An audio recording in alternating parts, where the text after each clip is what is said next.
So, vandag se video is oor wanneer jy baie versigtig dankbaar is. En ek is vandag baie dankbaar, maar ek was versigtig, want ek het vandag 'n afspraak gehad by 'n persoon, waarna baie mense nie daarvan hou om te gaan nie, en waarby baie mense is bang vir die persoon, vir wat die persoon doen, en my pa was een van hulle, en is 'n tandarts.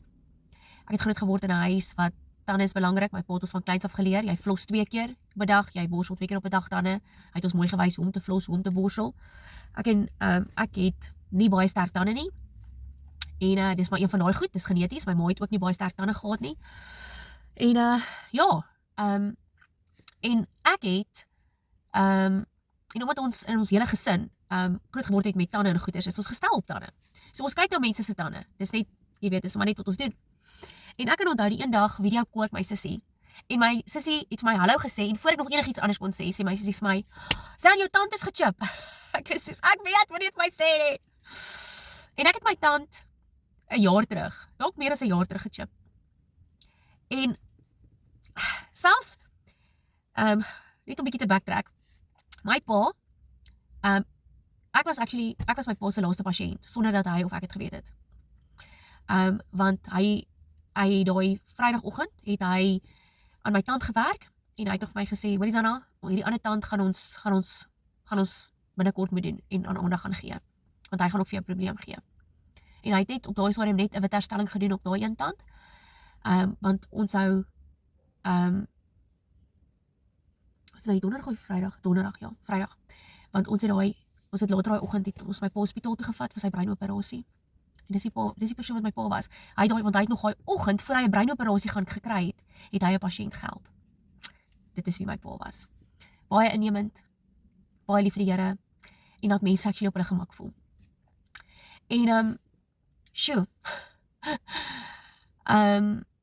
en toe my pa nie meer is nie, was dit vir my verskriklik om net te dink dat ek weer by 'n tandarts moet wees, want terwyl my pa siek was, en die eerste keer wat ek gehad het daai tand wat my pa toe actually gesê het, ons moet aan aandag gee,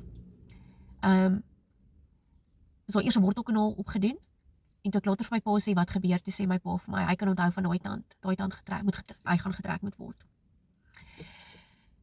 En dit was vir my verskriklik, want ek sit vandag nog met daai gap, en dit sal gebeur. Net soos die chip, dit sal gebeur. Ek weet nie wanneer nie, dit gaan obviously 'n bietjie duurder wees, en ek weet nie, die Here gaan moet voorsien vir dit, maar dit sal kom. En dit het my 2 jaar gevat om 'n afspraak te maak by die tandarts, net om 'n check op my tande te doen, en daar was 'n tand wat ek onseker was of dit 'n probleem is of nie. En ek stel hierdie tandarts toe my ma kom kuier het, ek kyk waar trek die tyd, ons moet klaar maak.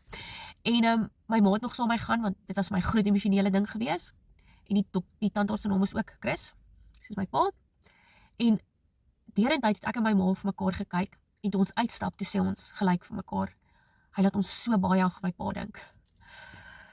En ook warm, ook innemend, die manier hoe hy dink, die goeie tandarts wat hy is, en die Here het my regtig kom bless.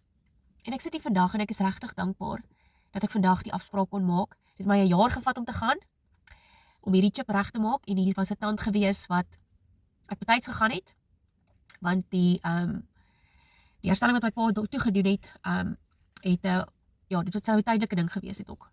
Hy het toe gekraak, ek het iets hards op hom gebyt al lankal, en gelukkig het my tand nie begin vrot en goeders nie, maar ja, hy het amper begin sleg raak. So word ook 'n goed was nie nodig nie. En ek het net weer besef, ek gaan soos wat my pa gesê het, ek gaan meer gereeld by tandarts moet uitkom. Maar verder lyk my tande nog goed, en ek is baie dankbaar vir dit, dankie Here, want dit was my nogal 'n bekommernis. Maar dis ook op soeke dae wat ek my pa ekstra mis, want hy was 'n fenominale tandarts gewees. En ek mis hom baie, maar ek is dankbaar dat die Here vir my iemand anders gegee het wat ook nou mooi na my tande kan kyk.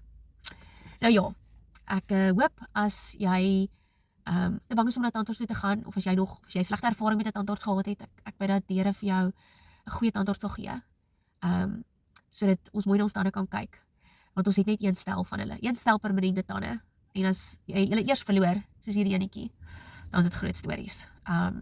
Ek dink as dit nie vir my temperament was en dat ek die confidence gehad het wat ek het nie, sou dit vir my baie erger gewees het, maar dit is selfs baie keer vir my, vang dit my en dan is ek bewus daarvan. Maar dit stop my nie om met mense te praat en om oop mond te lag en om die lewe nog steeds te geniet nie.